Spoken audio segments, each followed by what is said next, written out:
नमस्कार दोस्तों, स्वागत है आपका हमारे चैनल पर। आज हम बात करेंगे अंतरिक्ष में जीवन की खोज के बारे में, यानी कि मंगल, यूरोपा और उससे भी आगे। हम चर्चा करेंगे उन चल रही और आने वाली मिशनों की, जैसे कि नासा का यूरोपा क्लिपर मिशन और मंगल सैंपल रिटर्न पहल।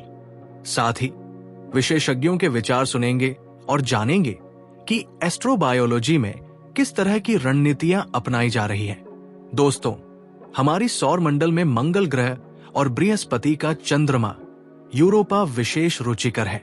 मंगल पर हमें अतीत में जीवन के संकेत मिल सकते हैं, जबकि यूरोपा की बर्फीली सतह के नीचे एक विशाल पानी से भरा हुआ महासागर होने की संभावना है, जहां जीवन के लिए आवश्यक सभी तत्व हो सकते हैं। सबसे पहले बात करते हैं मंगल सैंपल रिटर्न मिशन की। नासा ने हाल ही में मंगल से नमूने इकट्ठा करने की पहल शुरू की है। इन नमूनों का विश्लेषण करने से हमें यह पता चल सकता है कि मंगल के भूगर्भ में कभी पानी और शायद जीवन के लिए अनुकूल परिस्थितियां थी या नहीं। वैज्ञानिक मानते हैं कि यदि हमें मंगल के नमूनों में जटिल कार्बनिक अणु मिलते हैं, तो ये पृथ्वी पर जीवन की उत्पत्ति में बाहरी अंतरिक्ष की भूमिका को सिद्ध कर सकता है। मंगल के नमूनों का विश्लेषण हमें यह समझने में मदद करेगा कि क्या मंगल पर कभी जीवन संभव था। यदि हमें जीवन के निर्माण के लिए आवश्यक कार्बनिक अणु और जल के प्रमाण मिलते हैं, तो यह साबित होगा कि जीवन के मूल तत्व सौर मंडल में व्यापक रूप से फैले हुए थे। अब चलते हैं यूरोपा क्लिपर मिशन की ओर। यूरोपा बृहस्पति का एक चंद्रमा अपनी पतली बर्फ की परत के नीचे एक विशाल महासागर छुपाए हुए है।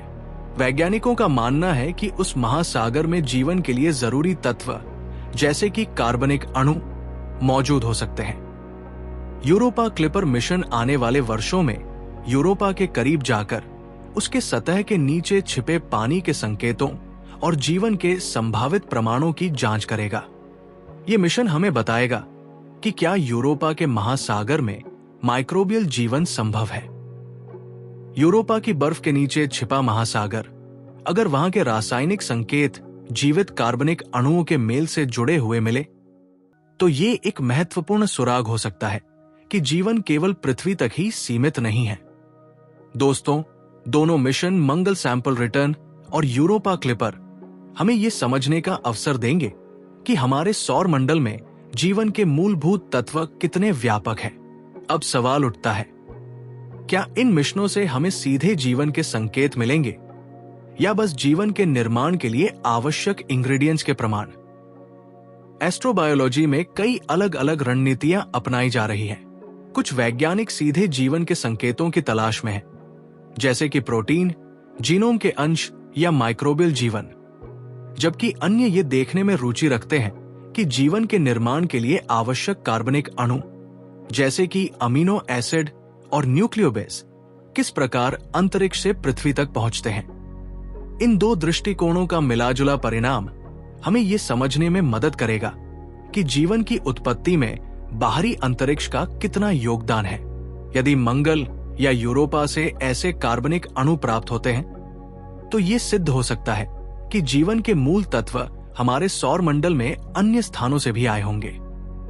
ये सब मिशन हमें न केवल हमारे सौर मंडल के बारे में बल्कि पूरे ब्रह्मांड के बारे में सोचने पर मजबूर कर देते हैं। अंतरिक्ष विज्ञान की इस खोज में हम नए नए सवाल पूछते हैं। क्या हम अकेले हैं या ब्रह्मांड में कहीं और भी जीवन है? तो दोस्तों, आज हमने जाना कि कैसे मंगल सैंपल रिटर्न और यूरोपा क्लिपर जैसी मिशनें हमें जीवन के मूल तत्वों के बारे में नई जानकारी दे सकती है।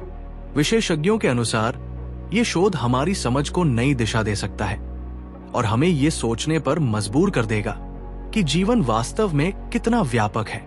अगर आपको ये वीडियो पसंद आया हो तो लाइक और सब्सक्राइब करना न भूलें।